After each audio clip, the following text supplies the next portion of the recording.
الحمد لله نحمده ونستعينه ونستغفره ونعوذ بالله من شرور أنفسنا ومن سيئات أعمالنا. من يهده الله فلا مضل له ومن يضلل فلا هادي له. أشهد أن لا إله إلا الله وحده لا شريك له وأشهد أن سيدنا محمدا عبده ورسوله الذي لا نبي بعده. اللهم صل وسلم وبارك على سيدنا محمد وعلى آله وأصحابه وذرياته ومن تبعهم بإحسان إلى يوم الدين. أما بعد، فيا عباد الله، أوصي بنفسي وإياكم بالتقوى الله، فقد فاز المؤمنون المتقون. قال الله تعالى في كتابه الكريم: أعوذ بالله من الشيطان الرجيم، بسم الله الرحمن الرحيم. يا أيها الذين آمنوا اتقوا الله حق تقاته ولا تموتن إلا وأنتم مسلمون. وقال أيضا في حديث القدس: أنا أغنى الشركاء عن الشرك، من عمل عملا أشرك فيه معي غيري تركته وشركه.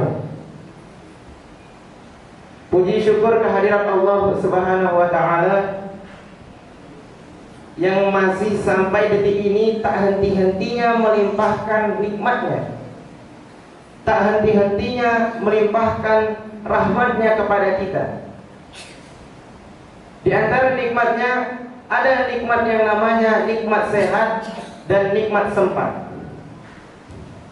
Ada orang yang sehat, namun dia tidak sempat sehingga dia tidak bisa melaksanakan sholat Jumat.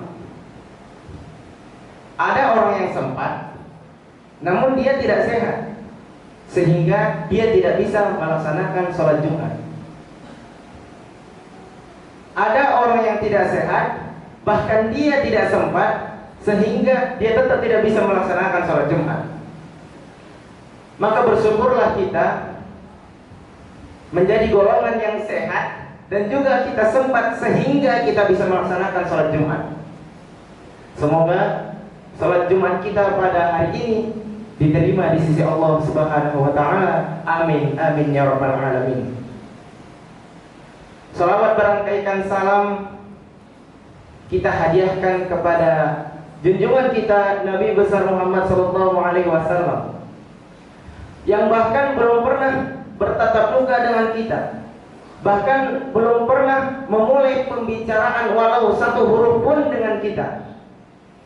Tapi sebagaimana yang diriwayatkan sebelum nafas terakhirnya, bukan pamannya, bukan ayahnya, ataupun ibundanya maupun kakeknya, tapi ummati, ummati, ummati, umatku, kata Rasul, umatku, umatku.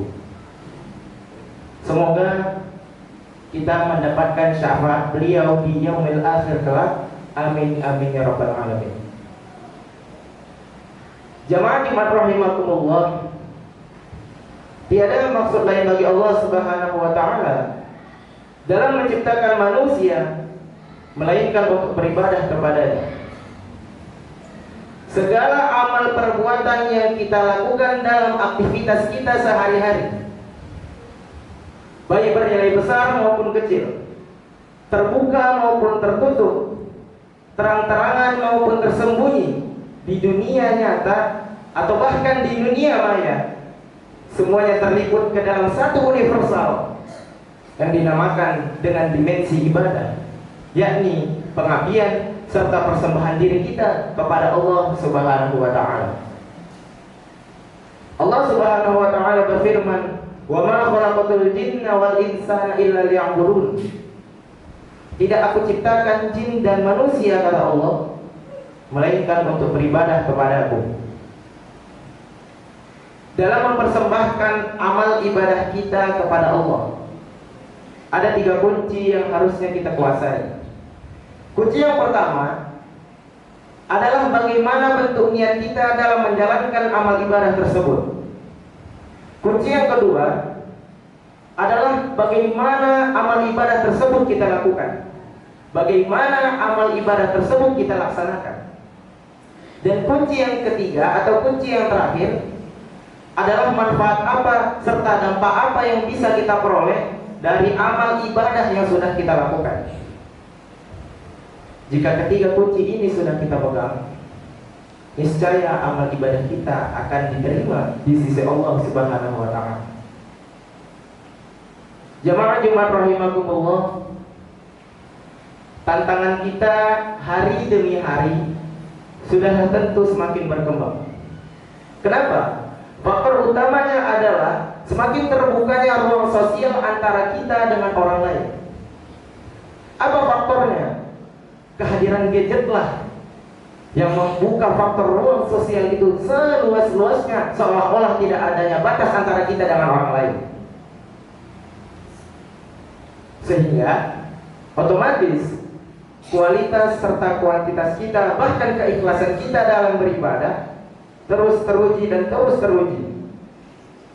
Dan kita tertuntut untuk senantiasa mempertahankan kuantitas serta kualitas amal ibadah kita kepada Allah, dan semata-mata tetap kita lakukan hanya kepada Allah Subhanahu wa Ta'ala. Allah Subhanahu wa Ta'ala berfirman, "Wa ma umiru illa liya'budullaha mukhlishina lahud-din, hunafa'a wa yuqimus salata wa yu'tuz zakata wa dzalika dinul qayyimah." Padahal tidak disuruh apapun mereka, kata Allah, melainkan untuk menjalankan ibadah kepadanya dan memurnikan ketaatan kepadanya dalam menjalankan agama yang lurus, dan untuk menunaikan salat dan menunaikan zakat, dan yang demikian itulah agama yang lurus.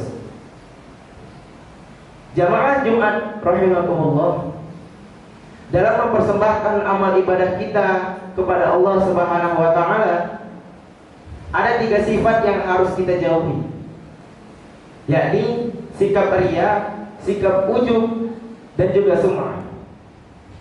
Ketiga sifat ini memiliki kecenderungan yang sama, yakni untuk menampilkan, mempertontonkan, menunjukkan segala amal perbuatan baiknya di mata orang lain, semata-mata hanya untuk mendapatkan pengakuan, pujian, serta perhatian dari orang lain.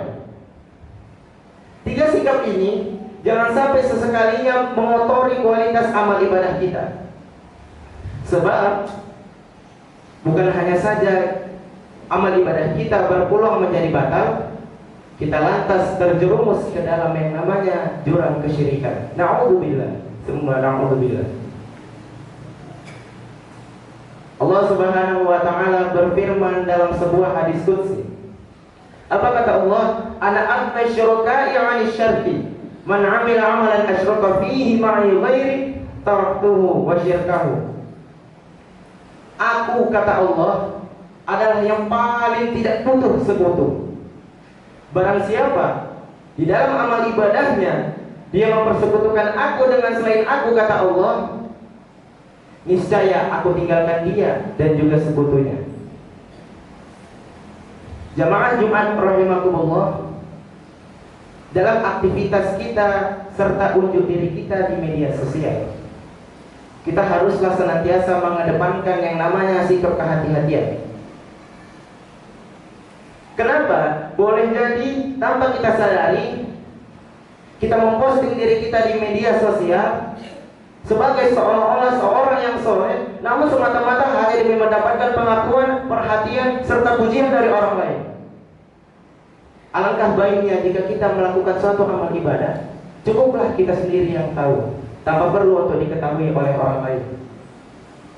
Oleh karena itu, khotib mengajak terutama kepada diri khotib sendiri, marilah sama-sama kita mantapkan isi hati kita untuk senantiasa meningkatkan kualitas serta kuantitas, bahkan keikhlasan kita dalam beribadah, dan kita lakukan hanya semata-mata kepada Allah Subhanahu wa Ta'ala.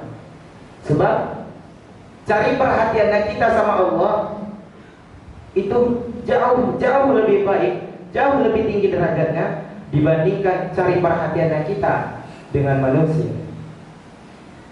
Rasulullah SAW pernah bersabda, Ahabul a'mali ila Allah subhatul hadith.